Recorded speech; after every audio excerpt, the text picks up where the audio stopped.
ایک اقلیت انسانوں کی ایسی ہوتی ہے جن کے لیے میں دو لفظ اب استعمال کر رہا ہوں، ذہین اور حساس۔ ذہین اور حساس لوگوں میں قبض اور بسط کی کیفیت، یہ مختلف سائیکلز ہیں جو آتی رہتی ہیں۔ کبھی طبیعت میں پشمردگی ہے، دل بجھا ہوا سا ہے، کچھ نا امیدی سی ہے، خود اپنے اوپر اعتماد کی کمی محسوس ہو رہی ہے، مجھ میں صلاحیت نہیں ہے، میں کچھ نہیں کر سکتا، اب تک جو کچھ کیا اس کا بھی ہے، امنگ بھی ہے، امید بھی ہے، روشن پہلو نظر آ رہے ہیں۔ قبض کی کیفیت میں تاریک پہلو نظر آتے ہیں، مایوسی کے پہلو نظر آتے ہیں، پیسیمزم کی کیفیت، اور یہ جو بسط کی کیفیت ہے اس میں روشن پہلو۔ دیکھو یہ بھی تو ہے نا، آخر یہ بھی تو ہوا ہے اور بھی ہو سکتا ہے، آخر اب تک میں نے یہ کام بھی تو کر لیا، آگے بھی مشکل آسان ہو سکتی ہے۔ یہ دو کیفیات ہیں قبض اور بسط کی، جن کو کہ صوفیاء کرام نے یہ اصطلاحات، یہ عنوان دیے، قبض اور بسط۔ جتنی انسان کے اندر حساسیت کی کیفیت زیادہ ہوگی، ذہانت زیادہ ہوگی، اتنا ہی یہ جو ویوز ہیں اس کی ایمپلیٹیوڈ زیادہ ہوتی ہے۔ کم ذہین انسان ہے، کم حساس ہے، آئیں گے تو صحیح ہے، لیکن یہ کہ وہ ویو جو ہے اس کا ایمپلیٹیوڈ جو ہے اس کے اندر اوپر اور نیچے کی کیفیت زیادہ نہیں ہوگی۔ لیکن جتنا یہ معاملہ بڑھتا ہے، یہ جو ویو ہے اس کی ایمپلیٹیوڈ بڑھتا چلا جاتا ہے۔ لیکن نارمل انسان کا معاملہ یہ ہے کہ یہ حدود کے اندر رہے، اسی کی ایک کیفیت جو ہے اب نارمل جب ہو جاتا ہے، یہی ہے جو جدید ہماری جو سائیکولوجیکل میڈیسن ہے اس میں اسے مینیکس ڈپریسو سائیکوسس کہا جاتا ہے۔ مایوسی ہوئی تو اتنی ہوئی کہ جیسے کمر ٹوٹ کر رہ گئی، اور اسی ڈپریشن میں ہوتی ہیں خودکشیاں، خودکشی کر جاتا ہے ڈپریشن۔ کچھ روشن پہلو نظر ہی نہیں آ رہا، کوئی امید کا پہلو نظر ہی نہیں آ رہا، کوئی صورت نظر نہیں آتی، کوئی امید بر نہیں آتی، کس طرف جاؤں، کدھر دیکھوں، کسے آواز دوں، اے ہجوم نامرادی، دل بہت گھبرائے ہے۔ اور جب آدمی محسوس کرتا I can't face these realities، یہ commits suicide۔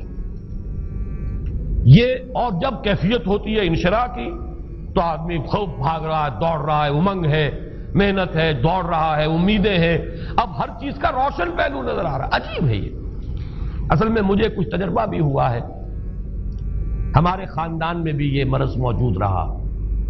میرے والد مرحوم کافی طویل عرصے اس مینیک ڈپریسو سائیکوسس کے مریض رہے۔ کچھ ہوتا ہے یہ معاملہ، ویسے بھی شاید ہمارا خاندان جو ہے اس کیٹیگری میں آتا ہے جس میں ذہانت نسبتاً کچھ زیادہ ہے، حساسیت بھی نسبتاً کچھ زیادہ ہے۔ یہ دوسری بات ہے کہ کوئی شخص جو ہے یہ فلسفے کے طور پر اختیار کر لے کہ اپنے آپ کو ڈھیٹ بنا لینا ہے، یہ فلسفہ بھی بن سکتا ہے۔ لیکن یہ ہے کہ اگر آدمی چھوڑ دے اپنی طبیعت کو تو یہ دونوں کیفیات آتی ہیں۔ انہی کیفیات میں اگر یہ جو اپورڈ اینڈ ڈاؤنورڈ موومنٹ ہے یہ ایک حد سے نکل جائے تو یہ بیماری ہے مینیک سائیکوسس، مینیک ڈپریسو سائیکوسس۔ اس میں جب آدمی ہوتا ہے وہ اپر کیفیت میں تو اس کے اندر بڑی عظیمت ہے، روشنی ہے، امید ہے، لوگوں سے گفتگو کر رہا ہے، ہنس بول رہا ہے، خوب جو ہے محفل کے اندر، اب وہ محفل میں اسے دلچسپی محسوس ہو رہی ہے اور اسے ہر چیز کا روشن پہلو نظر آ رہا ہے، خود اپنے وجود کا بھی روشن پہلو، دوسروں کے وجود کا بھی، دوسروں کی بات میں سے بھی وہ اچھا پہلو تلاش کریں گے، وہ برا پہلو تلاش نہیں کریں گے۔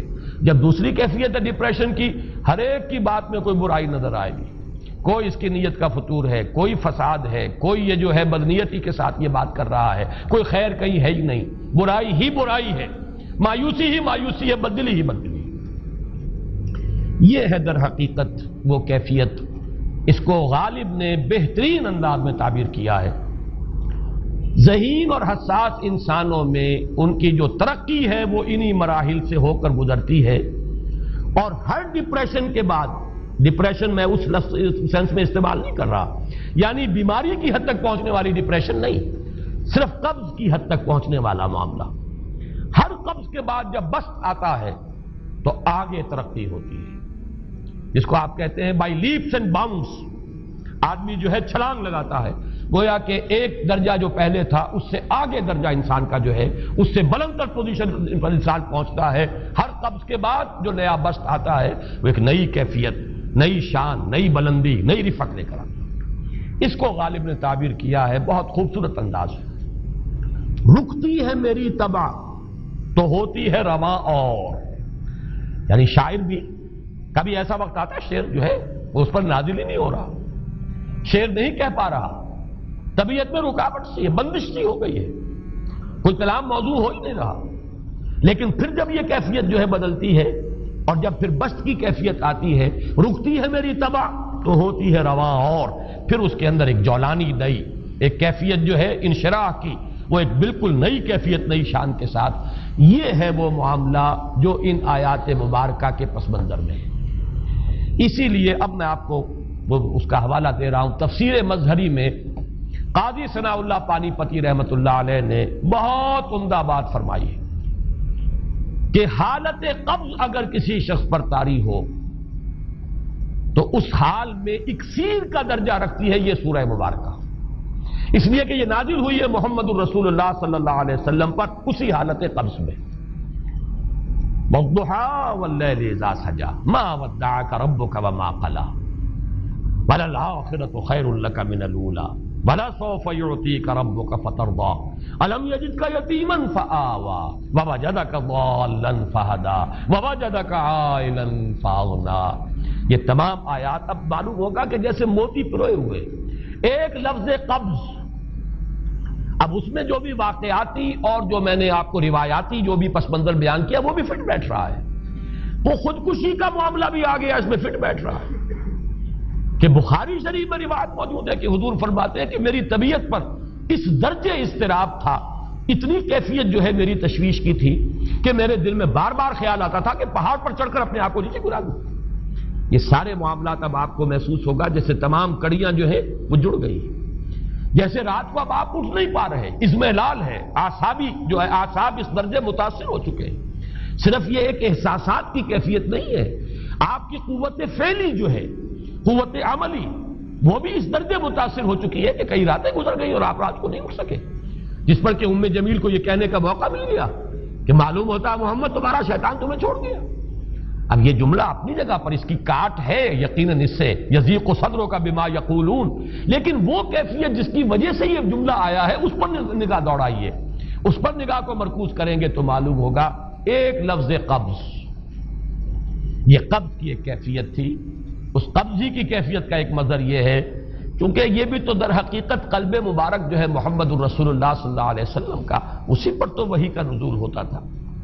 یہ بھی وہی داخلی احساسات و کیفیات کا معاملہ ہے، یہی بھی در حقیقت یہ واردات قلبیہ ہی کا سارا معاملہ ہے.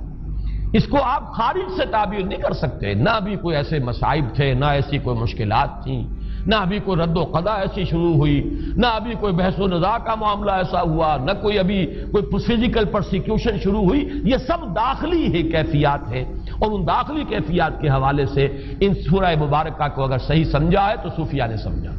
وہ جو اقبال کا شعر ہے کہ کچھ جو سمجھا میرے شکوے کو تو رضواں سمجھا، مجھ کو جنت سے نکالا ہوا انسان سمجھا. اور کون سمجھے گا؟ وہ تو سمجھے گا کہ دکھے ہوئے وہ دل کی صدا ہے، وہ کیا ہے جو اقبال کی وہ ایک نظم ہے پرندے کی فریاد، گانا اسے سمجھ کر خوش ہونا سننے والے. یہ تو در حقیقت ایک دکھے ہوئے دل کی صدا، فریاد یہ صدا ہے. تو یہ کیفیت جو ہے رضوان سمجھ سکا ہے جو کہ داروغہ جنت ہے، اس نے سمجھا یہ وہی آدم جو نکالا گیا تھا یہاں سے، یہ اس کی فریاد ہے. کچھ جو سمجھا میرے شکوے کو تو رضواں سمجھا، مجھ کو جنت سے نکالا ہوا انسان سمجھا. تو واقعہ یہ ہے کہ اس سورہ مبارکہ کا صحیح فہم اگر حاصل ہوا ہے وہ امام راضی کو حاصل ہو ہی نہیں سکتا. وہ عقل اور منطق کی گتھیاں سلجھانے والے آدمی ہیں، اپنی جگہ ان کی کنٹریبیوشن بہت. یہ لغت اور ادب کا کوئی خاص مسئلہ اس میں ہے ہی نہیں کہ زمخشری اس میں کوئی جولانی دکھائیں اپنی، اس میں کوئی ایسا اشکال ہے ہی نہیں، نحوی اشکال ہی نہیں. لیکن یہ واردات قلبیہ کا معاملہ ہے، احساسات باطنی کا معاملہ ہے، یہ نفسیات انسانی کا معاملہ ہے. اور اس کو وہی سمجھ سکتے ہیں کہ جو ماہرین علم نفس ہیں، اور وہ ہیں صوفیاء کرام ہمارے ہاں، جن کا وہ ذوق ہے، باطنی کیفیات و احساسات جن کا موضوع ہے کہ یہ در حقیقت حالت قبض کی کیفیت ہے.